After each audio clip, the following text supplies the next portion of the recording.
Be placed from a concave mirror. Mirror related जितने भी तरीके के न्यूमेरिकल प्रॉब्लम होंगे सारे बड़े आपको हलवा तरीके से सॉल्व कर पाओगे। इसके आगे क्वेश्चन मार्क लगा देते हैं। कॉनकेव मिरर, थ्री फोल्ड का मतलब कि 3 गुना, 3 टाइम, दो जगह पे जब मेरी ऑब्जेक्ट रखी होती है तो उसकी इनलार्ज्ड इमेज बना 2 × 40/3। आपने थ्योरी डेफिनेशन से बहुत सारी पढ़ ली तो वो बहुत ज्यादा वर्थफुल है नहीं। अगला क्वेश्चन क्या कह रहा है, जरा ध्यान से पढ़ते हैं एक बारी क्वेश्चन को। How far should an image, how far should an image, sorry should an object, how far should an object be placed from a concave mirror. मतलब कि आपको u बतानी है, how far should an object be placed from a concave mirror of focal length. तो आपको ये u बताना है। इसके आगे क्वेश्चन मार्क लगा देते हैं। कॉनकेव मिरर, तो मिरर कौन सा है, concave mirror of focal length 40 centimetre. तो कॉनकेव मिरर की फोकल लेंथ कितनी लिख दी, 40 सेंटीमीटर। तो ये 40 सेंटीमीटर। अब यहाँ पर ध्यान देने वाली बात है, जो मैं बोल रहा हूँ कि जो जो स्टेप मैं फॉलो कराऊंगा उसको ध्यान से देखना। 10 क्वेश्चन सॉल्व कराऊंगा, सारे के सारे आपके मिरर के प्रॉब्लम जो है, मिरर रिलेटेड जितने भी तरीके के न्यूमेरिकल प्रॉब्लम होंगे सारे बड़े आपको हलवा तरीके से सॉल्व कर पाओगे, बहुत आसान तरीके से।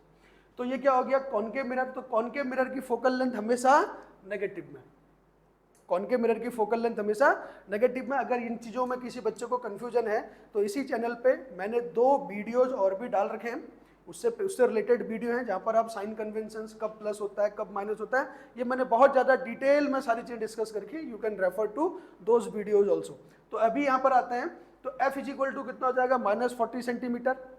जब f इक्वल टू -40 सेंटीमीटर हो गया, such that 3-fold magnified image is obtained. कितनी बड़ी इमेज बतानी है आपको, 3-fold मैग्नीफाइड इमेज बतानी। अब देखो ये बड़ा खूबसूरत क्वेश्चन है, जरा ध्यान से देखना।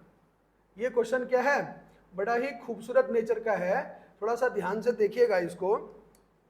आपको m दे रखा है, क्या दे रखा है, m कितना दे रखा है, सच दैट 3-fold का मतलब कि 3 गुना, 3-fold का मतलब कि 3 गुना, 3 time magnified image is obtained. आपको v के बारे में कुछ भी नहीं दिया हुआ है, आपको u की पोजीशन बतानी है। किसकी पोजीशन बतानी है, u की पोजीशन बतानी है। v आपको दिया नहीं है, f खाली आपको दे रखा है, और लेकिन लीनियर मैग्निफिकेशन में आपको एक वैल्यू दे रखी है 3 की।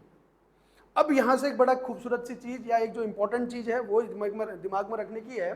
बेटा देखो ये 3-fold है, तो m इक्वल टू 3 तो मैंने लिख दिया, लेकिन आपको पता होगा कि m इक्वल टू क्या होता है, h'/h। h'/h की वैल्यू यहां पर मेरी कितनी आ रखी है, 3। ठीक है, अब ये 3 आपकी प्लस में भी हो सकती है और माइनस में भी हो सकती है। क्यों हो सकती है, क्योंकि कॉनकेव मिरर 2 जगह पे जब मेरी ऑब्जेक्ट रखी होती है तो उसकी इनलार्ज्ड इमेज बनाता है। क्या बनाता है, इनलार्ज्ड इमेज बनाता है। मतलब कि एक बार जरा ध्यान से देखते हैं, ये मेरा कॉनकेव मिरर, ये इसकी प्रिंसिपल एक्सिस हो गई, यहां पर इसका पोल, यहां पर कहीं पर मान लेते हैं फोकस, तो इसके डबल डिस्टेंस में हो गया C। अब अगर आपने इसके जो केसेस पढ़े हो उस केसेस को ध्यान से देखना। एक, जब आप ऑब्जेक्ट यहां पर रखते हो तो इस ऑब्जेक्ट की जो इमेज बनती है वो कहां बनती है, यहां पर, और इससे कितनी बड़ी बन जाती है, इससे बड़ी बनती है। अब वो 3 गुना भी बन सकती है, उससे ज्यादा भी बड़ी बन सकती है, उससे कम भी बड़ी बन सकती है, लेकिन इनलार्ज बनती है, बड़ी बनती है।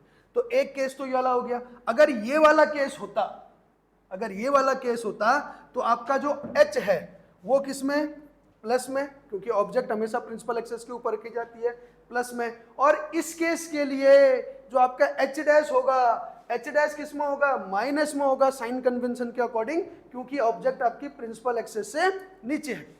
तो यहां पर मैंने रखा, तो इसकी वैल्यू क्या आनी चाहिए थी, -3 आनी चाहिए थी, -3 आनी चाहिए थी। अच्छा, एक तो केस ही हो गया। दूसरे वाले अगर मैं केस की बात करता हूं, अब आपने देखा होगा कि अगर if you put object here, कहां पर, पोल और फोकस के बीच में भी जब आप ऑब्जेक्ट को रखते हो तब आपकी इमेज कैसी बनती है, वर्चुअल बनती है, और वो बनती है आपकी बिहाइंड द मिरर, और वो भी कैसी बनती है, मैग्नीफाइड बनती है। अगर वो भी मैग्नीफाइड इमेज बनी है तो ये क्या हो जाएगा उस केस के लिए आपके पास, फिर से एच डैश अपॉन एच से बात करते हैं, तो यहाँ पर m is equal to h dash upon h की बात करते हैं, तो अब की बारी m जो h है आपका वो तो हमेशा प्लस ही रहेगा, लेकिन अब की बारी कौन सी बारी, जब आपकी ऑब्जेक्ट पोल और फोकस के बीच में रखी है, जब ऑब्जेक्ट आपके पोल और फोकस के बीच में रखी है तो आपकी जो एच डैश है वो क्या है, प्लस में है, मतलब कि इस वाले केस में आपकी जो m की वैल्यू आएगी वो +3 आएगी। तो इसलिए इस क्वेश्चन में आप देख रहे होगे जो आपको आंसर भी दे रखे हैं वो 2 दे रखे हैं, क्यों, क्योंकि 2 आंसर का मतलब क्या है, एक ऑब्जेक्ट, जब देखो इसकी फोकल लेंथ कितनी दे रखी है बेटा 40 सेंटीमीटर, एक आंसर जो होगा इसका 40 से कम वाला होगा, क्योंकि यहां से यहां रखने पर ऑब्जेक्ट कैसी बनती है, इमेज कैसी बनती है, मैग्नीफाइड बनती है। दूसरा वाला जो इसका आंसर होगा वो आंसर क्या होगा, 40 से बड़ा, 40 से बड़ा लेकिन 80 से छोटा, 40 से ग्रेटर एंड 80 से लेसर, क्यों, क्योंकि 40 यहां पर आएगा और 80 यहां पर आ जाएगा। अब इसके बाद रखने पे तो इमेजेस छोटी बनती है, तो यहां से कम आना चाहिए, 80 से लेसर और 40 से ग्रेटर आना चाहिए। तो देखो दूसरा जो आंसर आ रहा है वो आपके पास 40 से बड़ा, 80 से कम, और दूसरा जो आंसर आ रहा है वो कैसा आ रहा है, 40 से लेसर, और दोनों की वैल्यू नेगेटिव में दे रखी है। ऑब्वियसली यू हमेशा किस में आता है, नेगेटिव में आता है। तो ये इतना जो डिस्कशन मैंने किया इस क्वेश्चन से रिलेटेड आपको समझ में आ गया होगा। अब हम इस क्वेश्चन को क्या करते हैं, मैथमेटिकली सॉल्व करने की कोशिश करते हैं, जरा एक बार ध्यान से देखिएगा।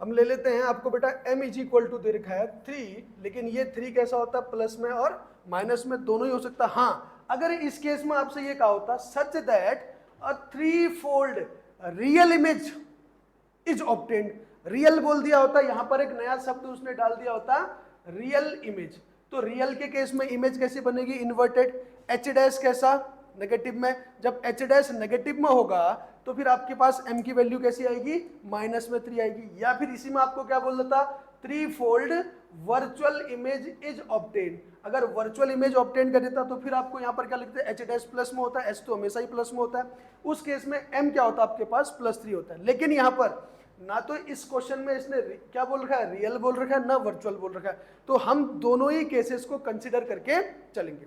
तो ठीक है, ये आपको दे दिया, उसके बाद f आपको दिया हुआ है कितना, 40 सेंटीमीटर, अब क्योंकि कॉनकेव मिरर है तो इसलिए माइनस में, तो हम लोग एक काम करते हैं, मिरर फॉर्मूला लगाते हैं, 1/v + 1/u = 1/f का इस्तेमाल करते हैं। अब देखो यहां पर से फिर एक बड़ी इंटरेस्टिंग सी चीज आती है, वो इंटरेस्टिंग सी चीज क्या है, 3 वेरिएबल की इक्वेशन है। कितने वेरिएबल है इसमें, 3 वेरिएबल है, कौन कौन से, एक f, एक u और एक v।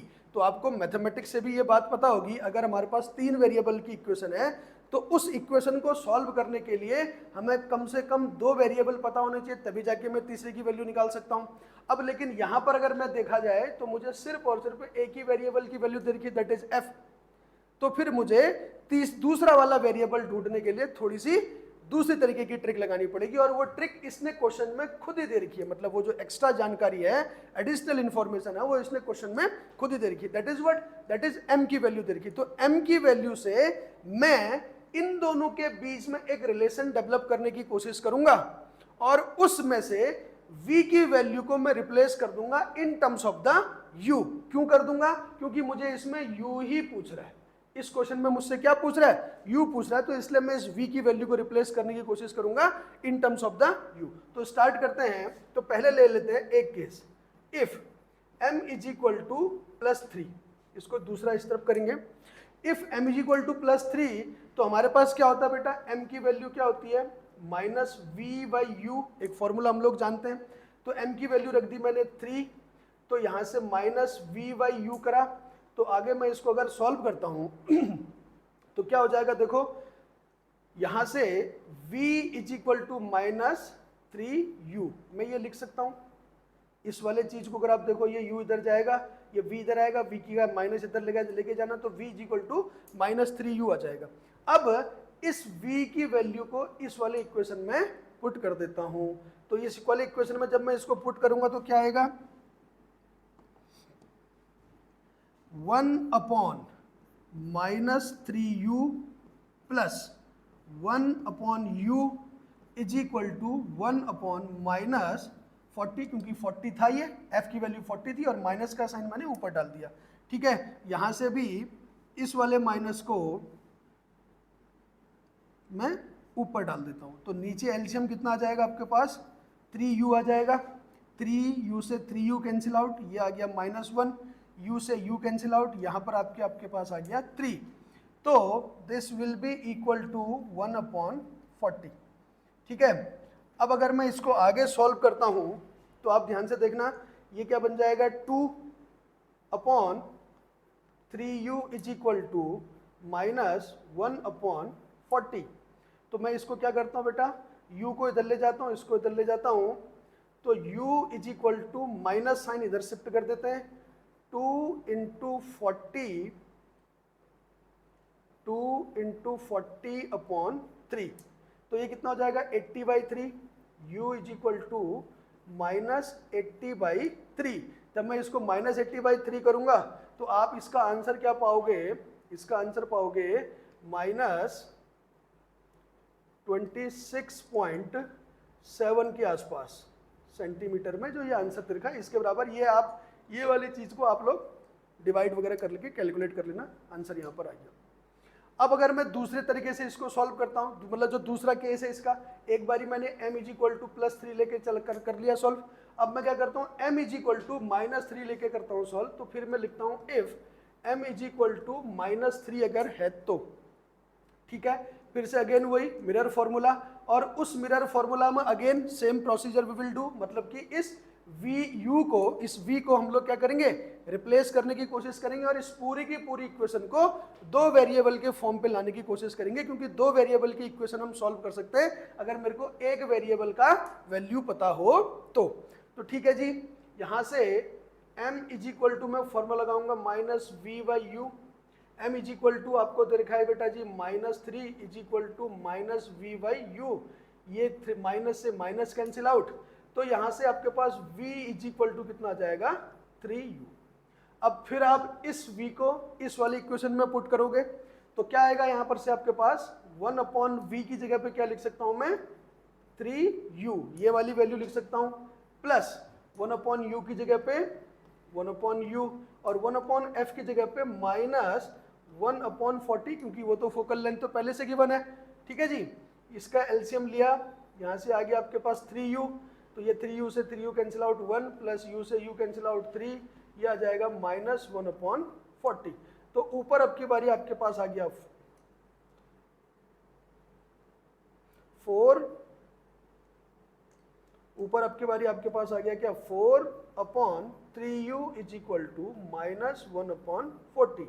तो यहां से u इज इक्वल टू आपके पास क्या आया, माइनस, ये साइन इधर शिफ्ट कर दिया, 4 × 40/3, तो ये 4 4 जा 160 होता है, ये आ जाएगा /3। तो इसका जो आंसर आ जाएगा आपके पास u इज इक्वल टू ये 53.3 सेंटीमीटर। इसको आप सॉल्व कर लेना, मैं यहाँ पर इसको सॉल्व नहीं कर रहा, तो आप डायरेक्ट इसको सॉल्व करके इस आंसर तक पहुँच सकते हो। तो आपको, मुझे लगता है, आई होप कि आपको एक क्वेश्चन समझ में आया होगा। तो ध्यान से देखना किस तरीके से क्वेश्चन को सॉल्व किया जाता है, क्योंकि देखो बेटा ना, जब तक आप क्वेश्चन सॉल्व नहीं करोगे तब तक आपकी कॉन्सेप्ट की भी बेटर अंडरस्टैंडिंग नहीं होगी। अगर आपको क्वेश्चन न्यूमेरिकल सॉल्व हो पा रहे हैं, अगर आप क्वेश्चन सॉल्व कर पा रहे हो, तब आप समझिए कि हाँ, अब आपको कॉन्सेप्ट जो है, जो उसका थ्योरेटिकल पोर्शन है, वो थ्योरेटिकल पोर्शन भी अच्छे से समझ में आता है, तब आप इसको अश्योर मान सकते हो। अदरवाइज अगर आप न्यूमेरिकल प्रॉब्लम नहीं सॉल्व कर रहे, आपने थ्योरी डेफिनेशन से बहुत सारी पढ़ ली, तो वो बहुत ज़्यादा वर्थफुल है नहीं जो। ठीक है,